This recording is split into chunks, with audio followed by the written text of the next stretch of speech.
آپ کو بتا دوں کہ ہم نے کیا سٹیپس لیے۔ 26 فروری کو پہلا پاکستان میں کیس آیا کرونا کا، اور 13 مارچ کو جب 26 کیس تھے پاکستان نے لاک ڈاؤن کیا۔ تو وہ اس سے 13 سے لے کے آج تک کیا کیا ہم نے بڑے بڑے جدھر بھی لوگ جمع ہو سکتے تھے، cricket matches, parade, universities, colleges, یہ ہم نے سب بند کر دیا۔ ہم نے فیکٹریاں بند کر دی، ہم نے پورا لاک ڈاؤن پاکستان میں کر دیا، سوائے تھوڑی سی چیزیں کھولی رکھی۔ ہم نے یہ کیوں کیا؟ ہمیں یہ پتہ ہے کہ اس وائرس کی میں بار بار آپ سے یہ بات کہتا رہتا ہوں، ہمیں اس وائرس کی 2-3 کوالٹیز آپ کو پتہ چلنا چاہیے۔ نمبر 1 کہ بڑی تیزی سے پھیلتی ہے۔ شاید کوئی وائرس اتنی تیزی سے نہیں پھیلتی جب لوگ مجمع جمع ہو، لوگوں کے اندر بڑی تیز ٹریول کرتی ہے۔ تو اس کے لیے دنیا اس نتیجے پہ پہنچی، اور وہ جو لفظ استعمال کرتے ہیں سوشل ڈسٹنسنگ، کہ جب آپ لوگوں کو دور ایک فاصلے کر دیں گے تو وائرس کا پھیلنا کم ہو جائے گا۔ تو ساری دنیا نے لاک ڈاؤنز کیے، پاکستان نے بھی کیا، اور ہماری لیکن جب ہم نے لاک ڈاؤن کیا، میرا سب سے پہلے دن سے خوف یہ تھا کہ ہمارے جو حالات ہیں وہ مختلف ہیں یورپ سے، چائنا سے، امریکہ سے۔ تو ہم نے جو لاک ڈاؤن کرنا ہے، ہمیں اس لاک ڈاؤن کا یہ خوف تھا کہ ہمارا ایک بہت بڑا طبقہ ہے یہاں جو دہاڑی دار ہیں، جو چھاپڑی والے ہیں، جس کو کہتے ہیں انفارمل اکانومی، جو ہمارا جو مزدور ہے لیکن وہ رجسٹرڈ نہیں ہے، اس کی اکثریت ہے، 75 سے 80% وہ لوگ ہیں۔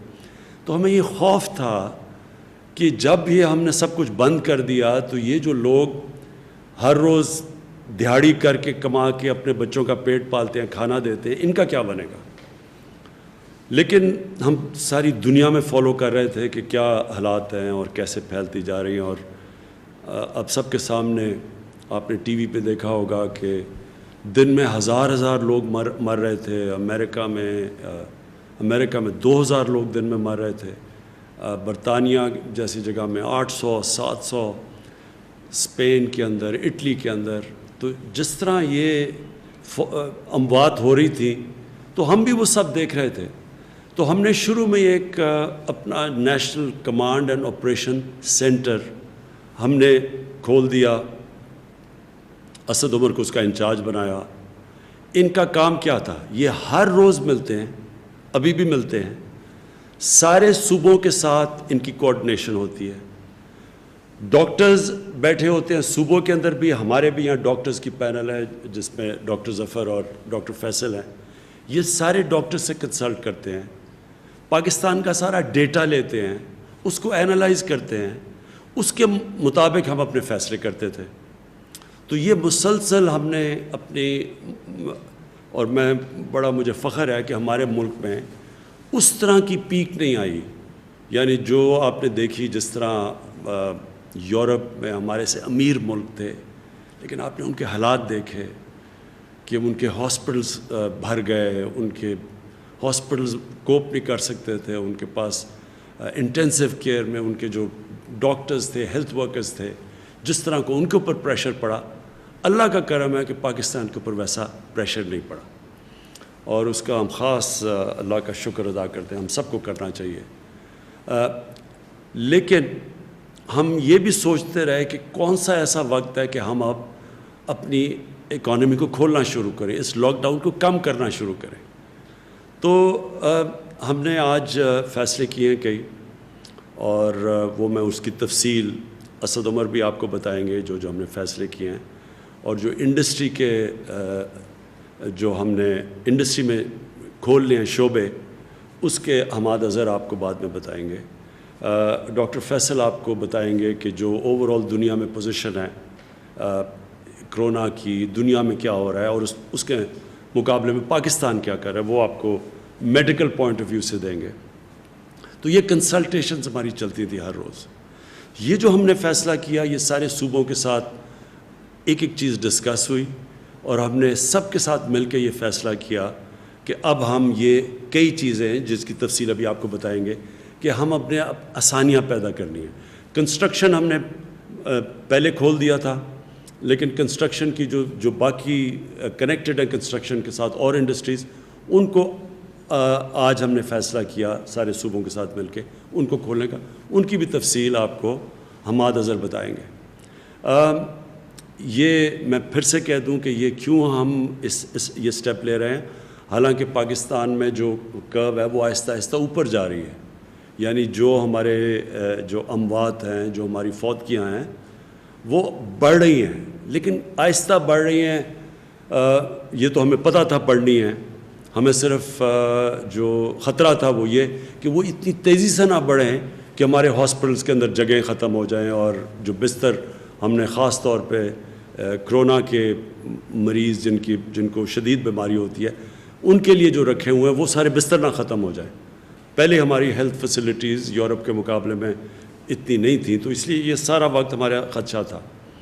تو یہ ہے خطرہ کہ آگے جا کے بڑھ رہی ہیں، آہستہ آہستہ اوپر جا رہی ہیں، کرو اوپر جا رہی ہے. تو یہ ہو بھی سکتا ہے. تو یہ لوگ ہمارے سے پوچھتے ہیں کہ جی آپ یہ کیوں فیصلہ کر رہے ہیں. تو میں آپ کو اس کی تفصیل ڈاکٹر فیصل کو کہوں گا آپ کو بتائے. لیکن آج ہم یہ کہہ ہی نہیں سکتے کہ یہ کتنی دیر لگے گی. ہماری پیک جاتے جاتے 1 مہینے میں پیک آئے گی، 2 مہینے میں آئے گی، 3 مہینے میں آئے گی. ہم آج نہیں کہہ سکتے. دنیا بھی یہ نہیں کہہ سکتی. جن کی کرو فلیٹ بھی ہو گئی ہے وہ یہ نہیں کہہ سکتے کہ وہ جب یہ لاک ڈاؤن کھولیں گے تو وہ پھر سے اوپر نہ چلی جائے. اور ویسے بھی کئی دفعہ جس طرح اسپینش فلو آیا تھا 100 سال سے زیادہ پہلے، تو اس کی پھر ایک کے بعد دوسری بھی پیک آئی تھی. تو یہ بھی کوئی نہیں اس وقت بیٹھ کے کہہ سکتا. لیکن ہم کیا فیصلہ کر رہے ہیں، میں صرف آپ کو یہ سمجھانا چاہتا ہوں کہ ہم نے یہ جو آج فیصلہ کیا ہے لاک ڈاؤن کو کھولنے کا، اور میں یہ واضح کر دوں لاک ڈاؤن سیٹرڈے سے کھلے گا، کل سے نہیں کھل رہا، سیٹرڈے سے انشاءاللہ پرسوں سے لاک ڈاؤن کھول رہے ہیں فیزز کے اندر، جو آپ کی تفصیل بیان کریں گے. یہ ہم کیوں کر رہے ہیں؟ یہ ہم اس لیے کر رہے ہیں کہ ہمارے ملک کے اندر لوگ بڑی مشکل میں ہیں اس وقت. چھوٹے دکاندار مشکل میں ہیں، جس طرح میں نے پہلے کہا دہاڑی دار مشکل میں ہیں، رکشہ ڈرائیور، ٹیکسی ڈرائیور، یہ جو لوگ محنت کش لوگ ہیں جو ہر روز محنت کر کے اپنے بچوں کا پیٹ پالتے ہیں، یہ سب مشکل میں ہیں. سفید پوش مشکل میں ہیں. کئی اسمال اور میڈیم انڈسٹری جو اکثریت روزگار دیتی ہے لوگوں کو، ہمیں یہ خطرہ ہے آج کہ بند ہی بالکل نہ ہو جائے. ان میں سے کئی اس کے بعد جب لاک ڈاؤن کھولے تو یہ بالکل ہی ختم نہ ہو جائے، اس کا ہمیں خطرہ ہے. اور ہم جو حکومت ہے، ہم نے پاکستان کی تاریخ میں سب سے بڑا پیکیج دیا، ریلیف پیکیج دیا لوگوں کے لیے. احساس کے اندر کبھی بھی اتنا زیادہ پیسہ اتنے کم ٹائم میں اتنے زیادہ لوگوں کو کبھی بھی پاکستان کی تاریخ یا کئی ملکوں کی تاریخ میں یہ پاسبل نہیں تھا جتنی تیزی سے ہم نے دیا، خاص طور پہ ڈیولپنگ ورلڈ کے اندر. لیکن آگے یہ ہم کتنی دیر کر سکتے ہیں؟ گورنمنٹ نے ابھی ہماری ٹیکس نیچے آ گیا ہے لاک ڈاؤن کی وجہ سے، تقریباً 35% ٹیکس ہمارا کم ہو چکا ہے. ہماری ایکسپورٹس کم ہو گئی ہیں. تو گورنمنٹ کے پاس پہلے ہی پیسہ کم ہے، وہ پہلے ہی ہم نے خرچ کر دیا. جس طرح وہ سب سے جو لوگ مشکل میں تھے، تو ہم کتنا اور پیسہ دے سکتے ہیں؟ اس وقت تو سارے جتنے بھی شعبے ہیں سب مشکل میں ہیں. ریسٹورنٹس والوں سے ڈیمانڈ آ رہی ہے، ادھر وہاں ان کی دکانیں، ان کے ریسٹورنٹس بند ہو گئے ہیں. وہاں جو کام کرتے ہیں ویٹرز، وہ سارے گھروں پہ چلے گئے ہیں. کئی دیہات سے لوگ جو شہروں میں آ کے کام کرتے تھے وہ دیہات میں واپس چلے گئے ہیں، اور وہ ان کے پاس اس وقت حالات بہت برے ہیں ان کے. تو گورنمنٹ تو اتنا بڑا، اگر لاک ڈاؤن کا جو اثرات ہیں وہ ہماری حکومت جس کے پاس پہلے حالات اتنے اچھے نہیں تھے، معاشی حالات، اور بڑی مشکل حالات سے نکل رہی تھی، تو ہم تو یہ سارے ملک میں جو متاثرین ہیں ہم تو سب کو پیسہ نہیں دے سکتے یا مدد نہیں کر سکتے. ہم نے تو ابھی بھی اتنا کیا. اگر آپ ہمارا مقابلہ کریں اور موازنہ کریں ہندوستان سے، جس کے معاشی حالات ہمارے سے بہتر تھے، آپ اگر ان سے کریں تو ہم نے تو بہت زیادہ پیکیج دیا ہوا ہے. لیکن یہ بھی جتنا بھی ہم پیکیج دیں گے، یہ ہم کتنی دیر تک پیسے دے سکتے ہیں یا مدد کر سکتے ہیں؟ تو لہٰذا ہمیں لاک ڈاؤن کھولنا ہے، لیکن عقل مندی سے. تو میں آپ سب سے اس چیز کے اوپر آج خاص بات کرنا چاہتا تھا دیکھیں یہ جو اب جو اگلا فیز آ رہا ہے، یہ ہم کتنے کامیاب ہوتے ہیں اس فیز میں، اس میں آپ کا، میرے پاکستانیوں، آپ کا اس میں بہت بڑا ہاتھ ہوگا۔ اگر آپ اس وقت ہم سب ایک مل کے، قوم بن کے، اگر ہم خود اپنے اوپر ڈسپلن کریں اور احتیاط کریں، اور جو ایس او پیز، ہر جگہ ہم نے ایس او پیز بنائے ہوئے ہیں، ہر چیز کے اوپر ایس او پیز ہے۔ مثلا اگر فیکٹری کھول رہی ہیں اس کے کیا ایس او پیز ہیں، دکانیں کھول رہی ہیں ان کی ایس او پیز کیا ہیں، جو شعبہ کھول رہا ہے کنسٹرکشن کے لیے ان کی ایس او پیز کیا ہیں۔ ہم ہر چیز کے لیے ہم نے بنائے ہوئے ہیں کہ کیا شرائط ہیں، کیا کنڈیشنز ہیں، کیا کیا چیزوں کے اوپر آپ نے عمل کرنا ہے اگر آپ کا یہ کاروبار کھلے گا۔ اب یہ آپ پہ ذمہ داری ہے۔ ہم یہ نہیں اب سمجھ سکتے کہ ہماری پولیس جا کے چھاپے مارے، لوگوں کے پاس جائے۔ یہ ایک آزاد اور ذمہ دار معاشرے کے اندر ایسا نہیں ہوتا۔ اگر جرمنی، جو ان کی چانسلر اینجلا مرکل، ان کے بہت زیادہ ہمارے سے لوگ مرے ہیں، لیکن انہوں نے اگر اپنا ملک کھولنے کا فیصلہ کیا تو ان کی جو چانسلر تھی انہوں نے مجھے کہا کہ ان کے لوگ ڈسپلن ہیں، ان کے لوگوں نے فیصلہ کیا کہ ہاں ہم ذمہ داری لیتے ہیں اس کی۔ تو میں آج آپ سب کو کہہ رہا ہوں کہ آپ کو ذمہ داری لینی پڑے گی۔ یہ اگر ہم اس قوم نے اس مشکل مرحلے سے نکلنا ہے تو یہ ہم ڈنڈے کے زور سے، حکومت آپ کو نہیں کہے گی کہ آپ یہ نہ کریں، آپ تراویح میں اگر آپ مسجد میں جا رہے ہیں تو آپ نے اپنے فاصلے نہیں رکھے۔ گورنمنٹ یہ نہیں جا کے کہے گی فیکٹریوں میں، آپ کتنی فیکٹریوں میں جائے گی، کیا کیا کام کر سکتی ہے پولیس، اور پھر پکڑ کے کیا ہم جیلوں میں لوگوں کو ڈالیں گے، اور جیلوں کے اندر کیا ادھر پہ ان کے پھر ہم ٹیسٹ کریں گے کہ جی یہ جو اندر جیلوں میں لگ گیا۔ یعنی یہ کوئی بھی گورنمنٹ نہیں کر سکتی۔ یہ میں پہلے دن سے کہہ رہا ہوں، میں آج آپ کو پھر کہہ رہا ہوں، اگر ہم نے اس مشکل وقت سے نکلنا ہے، آپ سب نے گورنمنٹ کے ساتھ مل کے کام کرنا پڑے گا۔ جو ہم نے والنٹیئر فورس، یہ جو ٹائیگر فورس ہے، میں نے ان سب کو کہا ہے کہ آپ کا کام ہے کہ آپ ذمہ دار شہری لوگوں کے پاس جا کے بتائیں کہ آپ کو عمل کرنا پڑے گا ان چیزوں کے اوپر۔ یہ آپ کے بھلے کے لیے ہے، یہ کوئی گورنمنٹ کے لیے نہیں ہے، یہ آپ کے لیے ہے۔ اور خاص طور پہ وہ جو عام لوگ جو کہ سب سے زیادہ متاثر ہیں، اس سے آپ کے اوپر زیادہ ذمہ داری ہے، کیونکہ اگر خدا نہ خواستہ اگر یہ پھر سے ایک تیزی سے اگر اوپر سپائک آ گئی، مطلب کہ ایک دم کیسز بڑھ گئے اور لوگوں نے احتیاط نہ کی، تو ہمیں تو پھر سے بند کرنا پڑے گا۔ اس کا سب سے بڑا نقصان عام لوگوں کے اوپر ہوگا، غریب لوگوں کے اوپر ہوگا۔ تو اس لیے میں آج آپ سب سے اپیل کرتا ہوں کہ یہ وقت آ گیا، ہم سب ایک ذمہ دار شہری بن کے اس جو کرونا وائرس کا یہ جو ہم اس کے جو اثرات ہیں، اس کے جو لاک ڈاؤن کے اثرات ہیں، ان سے بچنے کے لیے ہم سب مل کے جو ایس او پیز پھر سے میں کہتا ہوں، مطلب یہ کہ جو کنڈیشنز جو ساری دنیا اب کھول رہی ہے تو وہ سارے شرائط رکھ رہے ہیں کہ جو بھی نکلے گا اس کو یہ ان چیزوں کے اوپر عمل کرنا پڑے گا۔ تو میں سب سے آپ سے امید لگاتا ہوں کہ آپ ہمارے ساتھ ایک قوم بن کے ہم اب اگلے فیز میں جائیں گے۔ میں جو آج جس چیز کے اوپر ہمارا ابھی تک پوری طرح اتفاق نہیں ہے وہ ہے پبلک ٹرانسپورٹ۔ میرا خیال ہے کہ اس کو کھلنا چاہیے، کیونکہ پبلک ٹرانسپورٹ ایک ایسی چیز ہے جو کہ ایک عام آدمی استعمال کرتا ہے۔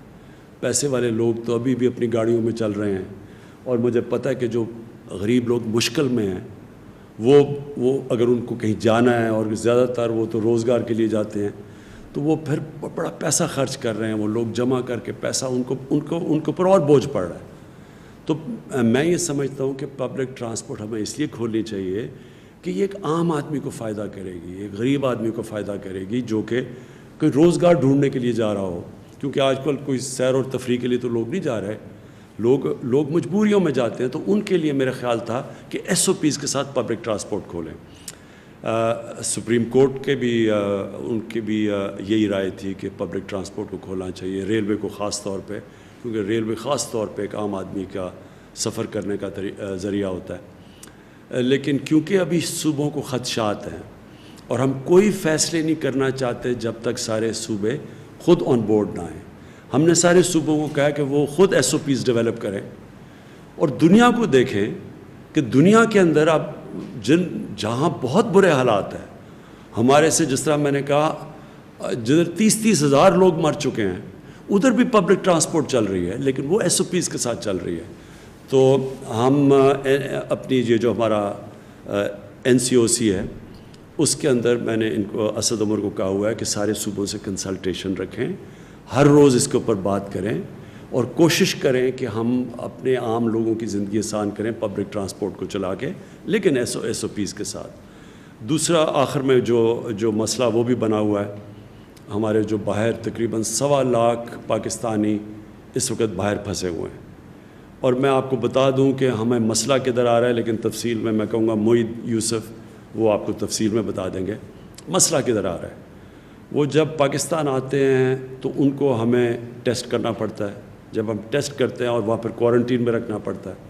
کوارنٹین میں ہمارے پاس فیسلٹیز نہیں ہیں اتنی زیادہ، کوارنٹین بھری ہوئی ہے وہاں، اور ادھر اور مشکلات ہیں، لوگ گھروں کو جانا چاہتے ہیں، وہ کوارنٹین میں بند ہوتے ہیں. اس کے اوپر ہم بھی کوشش کر رہے ہیں کہ صوبوں سے بات کریں کہ سیلف کوارنٹین کریں، یعنی جو زیادہ تر دنیا کے اندر سیلف کوارنٹین ہوتی ہے، جن کا پازیٹیو بھی ٹیسٹ آ جائے تو وہ بھی گھر میں جا کے اپنے گھر میں جا کے کوارنٹین کریں. اس کا ایک صوبوں کی طرف سے ایک خدشہ یہ ہے کہ اگر گھر میں زیادہ لوگ ہیں اور وہ ہم ان کو گھر بھیج دیتے ہیں اور وہ باقی لوگوں کو بھی انفیکٹ کر دیں گے تو، اور وہاں اگر ان کے بوڑھے ماں باپ ہیں یا ان کے اور بھی بوڑھے لوگ ہیں یا بیمار لوگ ہیں تو ان کی جانوں خطروں میں آ جائے گی. تو اس کے لیے میں صرف یہ کہنا چاہتا ہوں کہ ہمیں اس وقت اپنے سب لوگوں کو آگاہ کر رہے ہیں کہ اگر ہم نے باہر سے پاکستانی لے کے آنے ہیں تو ہمیں سیلف کوارنٹین پہ جانا پڑے گا، کیونکہ یہاں کوارنٹین کی فیسلٹیز کبھی بھی ہمارے پاس اتنی نہیں ہوں گی کہ اتنے زیادہ لوگوں کو ہم لے کے آئیں اور پھر کوارنٹین کریں. تو بہتر تو یہ ہو کہ وہ سیلف کوارنٹین کریں، خود گھروں میں جائیں، اور پھر ان کو ہم ذمہ دار ٹھہرائیں کہ اگر آپ اپنے گھروں میں جا کے اور آپ کو پتہ ہے آپ کا پازیٹیو ہو گیا ہے کرونا کا ٹیسٹ، اور آپ پھر ان لوگوں کے پاس جاتے ہیں جو کہ بیمار ہیں یا بزرگ ہیں، تو آپ کی یہ پھر ذمہ داری ہوگی اگر ان کی جان خطرے میں چلی جائے. اور میں سمجھتا ہوں کہ ہمارا ایک بڑا، ہماری ملک کی ایک بہت بڑی چیز ہمارا فیملی سسٹم ہے. ہم سب فیملی سسٹم کا مطلب ساری فیملی ذمہ داری لیتی ہے. تو ہمارا تو جو اصل تباہی مچی ہے مغرب کے اندر وہ ان کے اولڈ پیپلز ہوم میں مچی ہے. وہ اپنے بوڑھوں کو گھروں میں ٹھہرا دیتے ہیں، جا کے وہ ایک ایسی ان کے ہومز ہوتے ہیں جدھر ٹھہرا دیتے ہیں. تو ادھر جب کرونا جاتی تھی تو بڑی تیزی سے پھر بہت زیادہ فوتگیاں ادھر ہوئی ہیں. تو ہمارا کیونکہ فیملی سسٹم ہے ایک قسم کا، یہ ہمارے لیے ایک طاقت بھی ہے ہماری، کیونکہ ہم ذمہ داری لیتے ہیں اپنے بزرگوں کی. لیکن دوسری طرف یہ ایک خطرہ ہے کہ جو لوگ نوجوان جن کو اگر ٹیسٹ پازیٹیو بھی ہو جائے ان کو تو کوئی فرق نہیں پڑے گا، لیکن خطرہ یہ ہے کہ ان کی وجہ سے ان کے بزرگوں کو اور بیماروں کو ان کی جان خطرے میں جا سکتی ہے اگر وہ ذمہ دار نہ ہوں. میں اب چاہوں گا کہ میں اسد عمر آپ سے آنے سے پہلے میں چاہوں گا کہ ڈاکٹر فیصل آپ پلیز سب کو بتائیں، کیونکہ مجھے پتہ ہے کہ پاکستان میں کئی لوگ بڑے گھبرائے ہوئے ہیں کہ جی ایک دم یہ جو لاک ڈاؤن کم کر رہے ہیں تو یہ پھیل نہ جائے. تو آپ نے سارا دنیا کا جو تجربہ آپ کے پاس ہے اور آپ جو فالو کر رہے ہیں دنیا کی ٹرینڈز، تو پلیز آپ ذرا لوگوں کو آگاہ کریں اس چیز سے.